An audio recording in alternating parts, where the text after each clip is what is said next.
if you look at Africa, the capabilities, the youth, everything that's happening, the way the economy is moving, it's just an incredible place with a lot of cultures, a lot of incredible people. I am the product of Africa. I was born in Africa. I went to high school in Africa, all the way to high school, and then came to US to go to college. There's just so much potential. I think there's a strong education background and foundation already. We just need to improve the access. There's a lot of ideas on how to create technologies, products, and other things that can solve Africa's problem, but there's a need for mentorship to enable people to start their own companies. So for me, I think, I know a lot of people are scared, not understanding how Africa operates and what it does, but I think the investments there's strong education, there's strong capabilities that exist. I think investing in Africa, because that is where the future of growth is, that's where all the youth are. If you look at the demographic change that's happening, it's all about Africa, and I think it's very important for people not only to do it because it's the right thing from a business sense, it's also the right thing to do from just the overall humanity perspective. Yeah, no, I think that's all driven by Africans in diaspora, the Friends of Africa are a critical part, because I personally think that the only way what made Silicon Valley and a lot of startups successful in the US and Europe is actually because there's strong mentorship and advisory and everything that happens.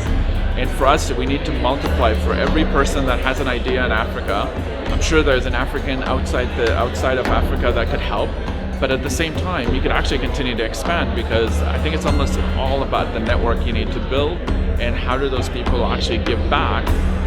Giving back doesn't mean it has to be for free. It's people should be okay helping people make money, helping people actually advance some of the biggest unmet needs, and then using the funds and the money that they actually generate to actually do more good with it. So I think there's a lot of possibilities for Africans to mentor, but also the Friends of Africa to actually continue to help in terms of mentorship. Yeah, I think at the end it's all going to come down to innovation and entrepreneurship. I think people should not be afraid to continue to bring some of their ideas and be able to try to solve some of the biggest challenges. When Africa can only solve its own problems.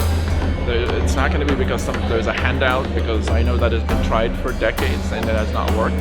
So the reality of it is Africans need to continue to be more innovative, but then getting the help that they need from others to be able to build companies, basically, build startups, the same way that made the rest of the world successful, including US, including Europe. It's all about entrepreneurs driving change, fixing some of the biggest challenges that they have, and I think that's what people need to continue to push. But also this partnership, collaboration, just continue to address some of the biggest unmet needs. That can also happen. The environment in Africa has to change. I think we're starting to see it in places like Kenya, I think Rwanda, Senegal. It's like you see leaders that are actually starting to make changes on how they see the country to be self-sufficient and to drive innovation. And the more that happens, I think there's going to be bigger and bigger opportunity. Yeah, I think for a long time, a lot of companies, a lot of NGOs and organizations saw Africa almost as where you donate things. But it absolutely makes a lot of business sense, because a lot of population growth, a lot of youth, a lot of capabilities do exist in Africa. So it absolutely makes a lot of sense for businesses to start thinking about investment. But as they're doing that, they need to start almost bottom up, continue to help improve the education, continue to make sure that girls stay in school, continue to make sure that children stay healthy. As you build the foundation of any economy, but for most companies, that is where the business is going to be in the future, and I think it's going to be important even for their own growth. So it's important, and that's how Johnson & Johnson sees it as a big opportunity, and we continue to do a lot of things in there. But it can't just be, how do I make money? It has to be a balance of continuing to build a foundation bottom up while doing some of the good things that we've been doing for the last 86 years in Africa. This group, the ADIS and the African diaspora, it's very important that it becomes almost the connector, the hub.